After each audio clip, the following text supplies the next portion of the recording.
साहब 5,960 अरब रुपए ज़ाहिर है ज़्यादा नज़र आ रहा था। 5,800 अरब रुपए इस तरक्की को देखते हुए और अगले साल माली साल की तरक्की का टारगेट देखते हुए आपको मुमकिन नज़र आता है? शाहजेब, आपके प्रोग्राम के आर्काइव में मैं ले जाता हूँ 18 फरवरी को जो आपने मेरे साथ किया था, और उसमें हमने यही कहा था कि 6,000 अरब का जो उस वक्त टारगेट की बातें हो रही थी, मैंने कहा ये नामुमकिनात में से हैं। और अगर आप देख लें तो 2 या 3 महीनों में ही आपको 200 अरब कमी नज़र आ गई है।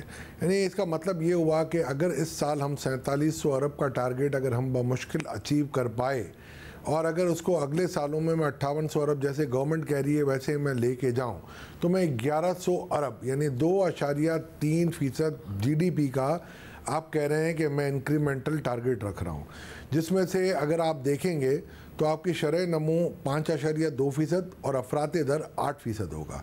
तो 13.2% अगर मैं देखता हूँ 4700 अरब पे, तो 5300 और 20 अरब बनता है।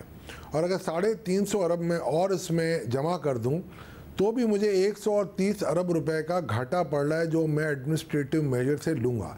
अब एडमिनिस्ट्रेटिव मेजर में आपने 350 अरब एक रखे हैं और 103 अरब एक रखे हैं, तो यानी 480 अरब 1% आपके GDP का आप कह रहे हैं इंक्रीमेंटल टैक्स लगाएंगे, जो मैं नहीं समझता कि कोई मुमकिनात में से हो। और अगर आप लगा भी पाएंगे तो जैसे पहले भी मैंने आपको कहा था कि ये डेड वेट लॉस की तरह होगा और आपकी मईशत को फिर स्ट्रेंगुलेट कर देगा।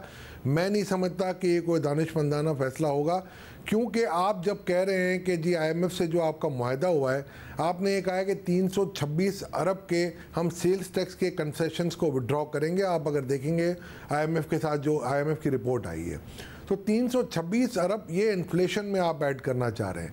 हाँ, ये अलग बात है अगर आप 8 की बजाय 12% इन्फ्लेशन कर दें, तो मैं समझता हूँ फिर आपकी GDP ग्रोथ नहीं होगी। तो इन एनी केस आप, मेरा ख्याल है ये रेग्रेसिव टैक्सेशन में आएगा, ये मेरा ख्याल है मुमकिन नहीं होगा। और मैं समझता हूँ फिर हम रिवीजन की तरफ जाएंगे, जैसे हम हर साल की तरफ रिवीजन लेते रहते हैं IMF। अच्छा, मगर इस वक्त जो हुकूमत ज़ाहिर है बड़ी मुतमईन नज़र आ रही है कि इकोनॉमी ग्रोथ की तरफ जा रही है।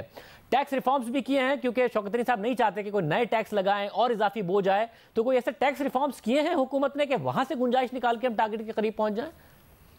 शाहजेब, कोई रिफॉर्म, जो मैंने आपको पिछले मरतबा भी कहा था कि एक ही रिपोर्ट बनी थी 2016 में, और उस रिपोर्ट के बाद उसकी एक इम्प्लीमेंटेशन कमेटी थी, वो भी मेरा ख्याल है अब अबंडन है और कोई इसमें कोई मीटिंग नहीं हो रही है, या एटलीस्ट मेरी नॉलेज में नहीं हो, क्योंकि मैं तो इसका मेंबर भी हूँ। मगर इसके अलावा मुझे कोई रिफॉर्म नज़र नहीं आ रहे।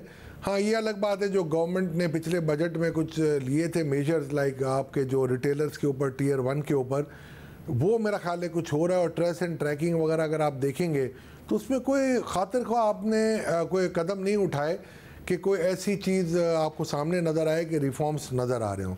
रिफॉर्म्स के लिए अगर आपका एजेंडा है तो मैं समझता हूँ कि आपको एक बाकायदा तौर पे इंडिपेंडेंट बॉडी बनानी पड़ेगी जो कि रिफॉर्म्स को देखे, और आपको पॉलिसी को रेवेन्यू से अलग करना पड़ेगा, जब जाके कहीं आप रिफॉर्म कर सकते हैं।